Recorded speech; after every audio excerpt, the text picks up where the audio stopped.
좋은 날입니다. 오늘도 말씀 안에 승리하는 하루 되시기를 기도하겠습니다. 오늘 생명의 산 본문은 예레미야애가 1장 18절부터 22절입니다. 오늘 본문에서는 예루살렘이 환난당할 수밖에 없었던 죄에 대해 회개하는 모습과 예루살렘을 대적하는 악한 자들에 대한 심판을 간구하는 모습이 나옵니다. 이 구절들을 통해 하나님께서 무엇을 말씀하시는지 한 절 한 절 살펴보도록 하겠습니다. 18절입니다. 여호와는 의로우시도다. 그러나 내가 그의 명령을 거역하였도다. 너희 모든 백성들아, 내 말을 듣고 내 고통을 볼지어다. 나의 처녀들과 나의 청년들이 사로잡혀 갔도다. 예레미야는 오늘 본문에서도 예루살렘을 사람으로 의인화하여 나라고 지칭하며 시를 써내려갔습니다. 예레미야는 여호와께서는 의로우시지만 대조적으로 예루살렘은 그의 명령을 거역하였다고 고백합니다.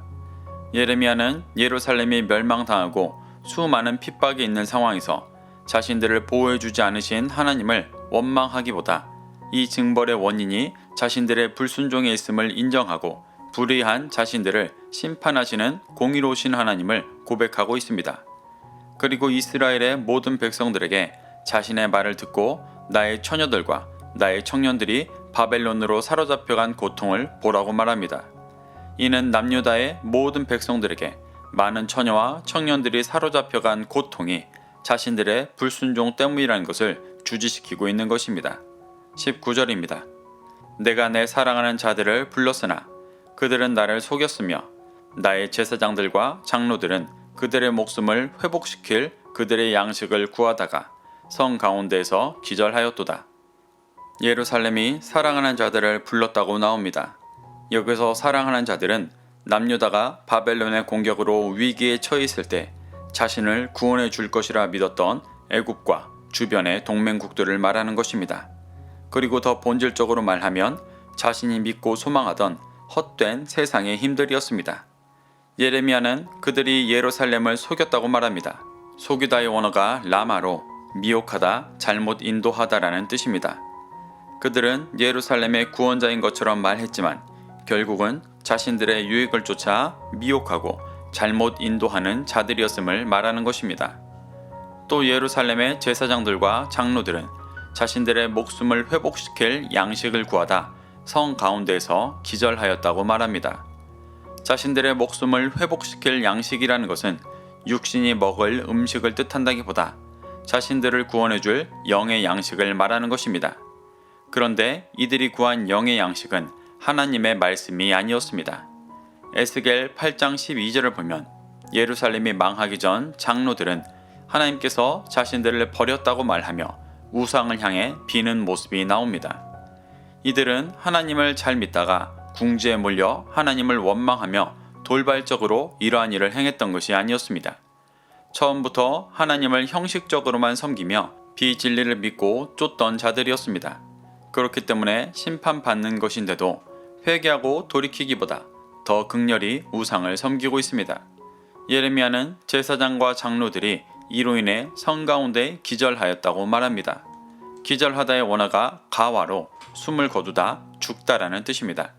제사장과 장로들은 하나님을 원망하고 끝까지 자신들을 속였던 비진리를 쫓다가 죽게 된 것을 고백하는 것입니다. 20절입니다. 여호와여 보시옵소서. 내가 환난을 당하여 나의 애를 다 태우고 나의 마음이 상하오니 나의 번역이 심히 크미니이다. 밖에서는 칼이 내 아들을 빼앗아가고 집 안에서는 죽음 같은 것이 있나이다. 예레미야는 여호와께 이 참상을 보시옵소서라고 간구합니다. 여기서 봐달라는 것은 예루살렘이 처한 상황을 보고 감찰해달라는 고백입니다. 예루살렘은 자신의 반역이 크기 때문에 환난을 받고 있음을 고백하기도 합니다. 예루살렘이 무너졌을 당시 이렇게 자신의 죄로 인해 칼에 아들이 빼앗기고 집안에 죽음이 있다는 것을 받아들이고 돌이키는 자들은 소수의 남은 자들이었습니다. 대부분은 이 현실을 받아들이지 못하고 예루살렘이 곧 회복될 것이라 말하고 애굽으로 도망가려 하며 헛된 길을 찾았었습니다. 그럼에도 예레미야는 예루살렘이 환난 가운데 죄를 깨닫고 회개할 것을 기대하며 하나님께 다시 보아달라고 고백하고 간구하고 있습니다. 21절입니다. 그들이 내가 탄식하는 것을 들었으나 나를 위로하는 자가 없으며 나의 모든 원수들은 내가 재난당하는 것을 듣고 주께서 이렇게 행하신 것을 기뻐하나이다. 그러나 주께서 그 선포하신 날을 이르게 하셔서 그들이 나와 같이 되게 하소서. 예레미야는 20절에서 예루살렘에 있는 극심한 환란을 다시 돌보아 달라는 고백을 하며 21절에서 자신이 고난당하는 모습을 기뻐하는 원수들 또한 주님께서 선포하신 날에 자신과 같이 황폐케 해달라고 간구하고 있습니다. 주께서 선포하신 날이라는 것은 예레미야가 25장에서 그들의 행위대로 갚으실 것이라 예언한 것을 말하는 것입니다. 하나님은 예레미야 25장을 통해 이스라엘뿐 아니라 이스라엘의 이웃 나라에 대해 환란이 임할 것을 말씀하셨습니다. 그런데 이 환란의 목적이 단지 이스라엘을 괴롭혔기 때문에 벌하시는 것이 아니라 비진리를 쫓던 이스라엘에 환란을 주셔서 돌이키게 하셨듯이 비진리를 쫓는 이방 나라들에게도 환란으로 기회를 주시고 돌이키게 해 하나님을 섬기고 구원받게 하시기 위함이었습니다. 예레미야가 애가를 통해 고백하는 것 역시 동일한 것이었습니다. 하나님께서 그들을 심판하심으로 이스라엘처럼 구원으로 인도하실 것을 고백하는 것입니다. 22절입니다. 그들의 모든 악을 주 앞에 가지고 오게 하시고 나의 모든 죄악들로 말미암아 내게 행하신 것 같이 그들에게 행하옵소서. 나의 탄식이 많고 나의 마음이 병들었나이다.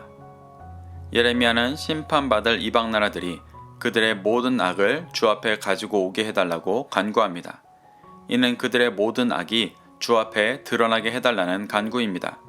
그래서 예루살렘이 자신의 모든 죄악으로 심판받은 것처럼 그들도 드러난 죄로 인해 심판받게 해달라고 간구하고 있습니다. 자신의 탄식이 많고 마음이 병들었으니 그들도 동일한 대가를 받기를 구하고 있는 것입니다. 이는 인간적인 차원으로 보면 예루살렘을 괴롭게 하는 비진리들에 대한 미움과 복수의 감정이었을지도 모르겠습니다. 하지만 예레미야는 심판이라는 것이 구원을 향한 과정이라는 것을 알고 있었기 때문에 마냥 이방 국가들이 고통받는 것만을 구했다고 볼 수는 없습니다.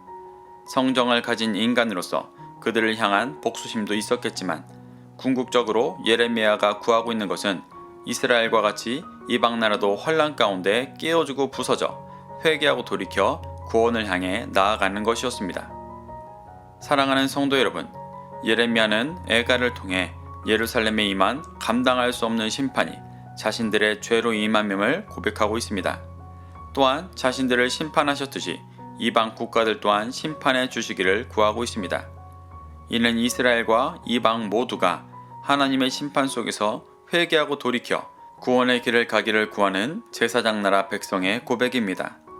우리는 이러한 예레미야의 고백을 교훈 삼아 자신의 삶 가운데 있는 환란 속에서 자신의 죄악됨을 고백하고 돌이켜 원수를 위해 기도하며 구원을 이루어가게 되시기를 축복합니다. 오늘도 이 말씀을 심령에 새겨 승리하는 하루 되시기를 기도하겠습니다.